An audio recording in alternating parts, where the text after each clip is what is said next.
Hey, what do you have? Oh, can I have that, Anna? Ooh. Here, take that. When you draw this, you have to draw it, not trace it. Because if you trace it, I'll be able to tell. Because when you turn this in, you're gonna have to turn in your drawing along with the hard copy of this, so that I can tell the difference in the sizes. So what we're gonna have to do is make sure that when you turn these in, they get photographed together. You don't want to trace from this paper or from your computer, because you'll be able to tell, when I look at that drawing, I'll be able to tell if the measurement has actually happened. And it should not be exactly the same size as this. It's going to be a little bit different. Whoa, you okay? Ooh, yeah, sheesh, boomers. We're going to be measuring the known object. This is the known object. We're going to make sure everything measures against this. So for instance, this fits 1 and about 1/2 times down through here. When we're done, I should be able to measure everything against that. So if I know that this measures 1.5 times here, no matter how big I make it, I can make it massive, but I would have to take that known measurement and measure it 1.5 times. You just want to make sure you fit it on your page. So it can be way bigger than what I've got here. It just has to be able to fit on the page. That's how you can fit. Like if you drew it this big, it might be hard to fit it all the way on. Okay.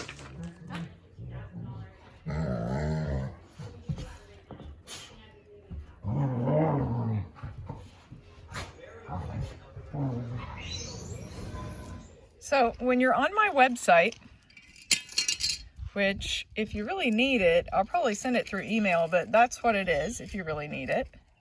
I'm assuming if you're on this video, you've already found it.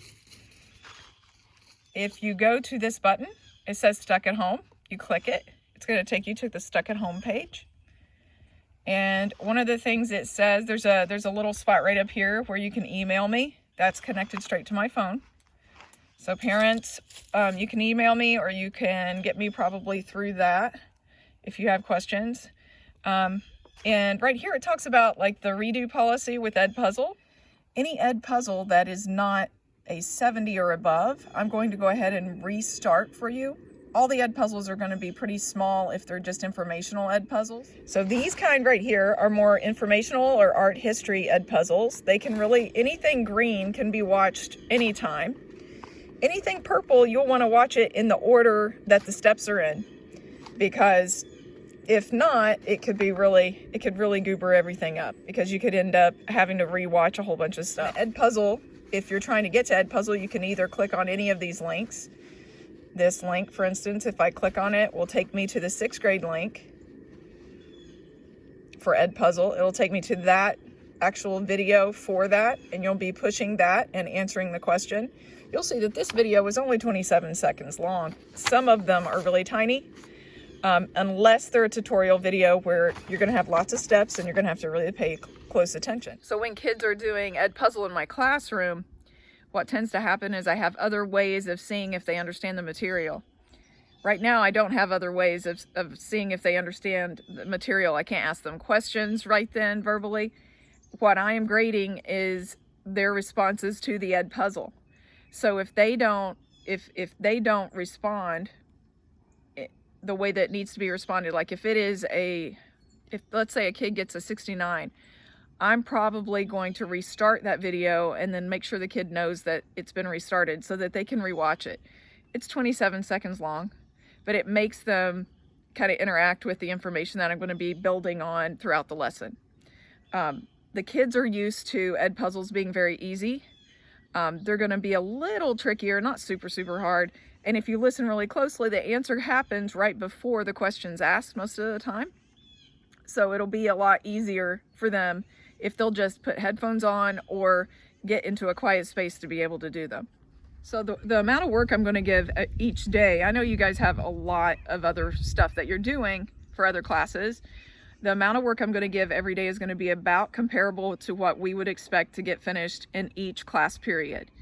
That way, and that's, with it may be even less because you won't have your classmates there to distract you.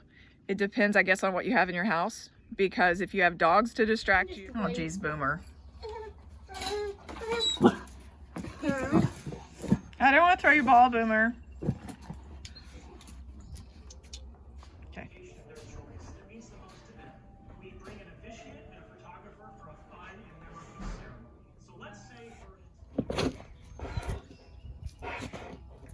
If you have siblings that distract you, it's going to be your job to get to a place to where you're not going to be distracted. You're going to have good light and going to have people not bumping into you so that you measure and draw the correct way. Anna, do you want to go draw?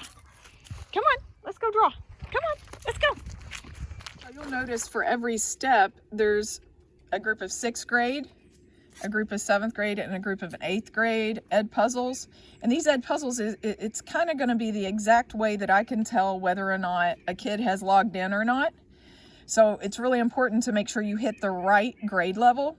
So the 6th grade will be here, 7th grade will be here, and 8th grade will be here. And the first time you push it, it's going to ask you to join the class. So you want to make sure the first time you push it that you do the correct class. That way you don't end up in another class period. So this Ed puzzle class is the at-home puzzle class for 6th grade. And if we scroll up, you're going to see that the lessons are there. Now, the thing that might make it kind of tricky is sometimes Ed Puzzle puts things in order and sometimes it doesn't. So that's why I don't use this page really to have kids work on, to figure out what they work on next. I have them make sure that they're always looking at the Stuck at Home page and then use the steps that you're going to see right here. They use those steps. That's going to be better, because I've had kids come straight to the Ed Puzzle class and try to just watch all the videos all at once. Well, if they're not watched in the order that the steps show, it can really goober up the works. So you're trying to make sure that that happens in the order that the steps show. This is kind of just a holding tank and a place you can go to see due assignments and what the due date is. It's just a double checking place. I want to show you what I end up looking at when I push gradebook. And Drew has already signed up in, and she's above average. She's already starting to get work done, and she's finishing it. She's taking her time. She's finishing it at 100%. So she's done the first day's projects. I can see how long she's worked on that. I can see her cumulative grade here. So this is how a lot of your grading is going to happen.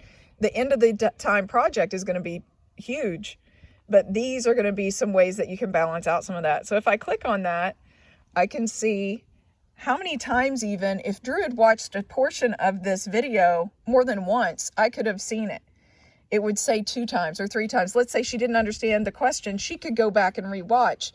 It will show how many times you've had to do that. Now on the tutorial videos, you're going to have to do that more. I want to see if she had to watch more for that. Let's see. Because usually you're going to have to watch that. Yep, perfect. So she did this exactly right. Look what she did. Let me slide down so you can see it. She had a section, and it gets harder at the end of this video. This is the video where it's a drawing video. This gets harder at the end. So then she had to watch it a couple of times, each section, to make sure she got that measurement right. That's perfect. That's exactly what I wanted her to do. So she through and made sure she had it right, because everything you put on that paper for when you do the drawing is going to build onto the next thing. And if you get it really, really wrong, you're going to have to go back and redo, which I already had to redo one part of my project. So I know that that could happen. That's why I gave you more than one piece of paper. But Drew is doing it exactly right. Like, she went and was very careful and went back and made sure she had the measurement the way you need. So the last day of class, we kind of had only a little bit of time to figure out what materials kids needed. I think each kid got about 4 to 6 pieces of paper. I didn't have enough pencils for everybody, but I'm assuming everybody has pencils at home or has some sort of access to pencils. They each have an eraser, and then they also got this photograph of this drawing resource. Well, I knew that some kids are absent for that, so they didn't get that. So I'm going to show you right now how you can print that off. Really, anything I gave them was something that most of the time you could somehow grab a hold of at home. Like, for instance, you could go and get just regular paper. Copy paper will work. If you don't have any other options, you could use lined paper. Sometimes the lines look a little weird underneath all the shading, but you could use that. You could, if you needed to, use the back of another assignment that you don't need anymore. So you can get really creative with where you put this. You just want to have paper that you can measure off of, and something that's going to be able to be erased on a couple of times, because you're probably going to have to tweak the lines and everything on it. But here's a way you can there's two ways that you could work with like solving not having this. Work on not having an extra hard copy of this paper, because it's a lot easier if you do have it.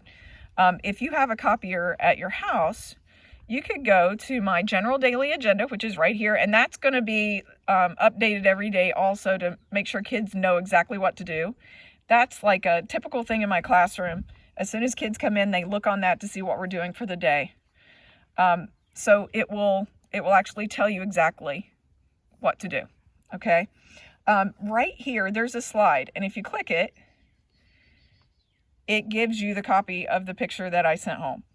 So there's a couple of ways you could do this. You could print this out. If you've got, now if you have, so I'm assuming you can't print it out from your Chromebook unless you somehow have a way to print at home with a Chromebook, which we don't at our house. So your parent could pull up my website and go to the general daily agenda and pull up that slide and print from their phone. Maybe it'll print full page. That's what you would need, is the full page. You could also try another computer. So I know we have a different computer at our house. It's a Mac. I can pull up my website and pull that slide and print from my Mac to my copier. Sometimes you can do that. I mean, if you're really desperate, no, don't do that. Never mind. I was going to suggest that you could go in town, but you're supposed to stay home. Here's another way you could do that. So, on this page, there's a button, and I think the kids have the same button. It's called Present. So it's right here. They can present. Anyway, present, you push present, and then the whole page lights up with that project. Well, what's kind of interesting is you can do pretty much all your measuring from this as well, using your pencil. Mine has a few teeth marks in it, but I could use the exact same measuring techniques this way. So you wouldn't have to actually print it off. As long as you've got your Chromebook, you can work with this. Also, I'll be measuring this and this are pretty much the same size. So you can't trace this either, kids. You can't trace it. It won't work. I will be able to tell because I'm looking for measuring and what other kind of weights they did. So don't cheat. I want you to learn something. Murphy hears something. What do you hear, Murph? He's on high alert. Nothing? It's nothing? No emergency? No emergency. Anna, everything is okay.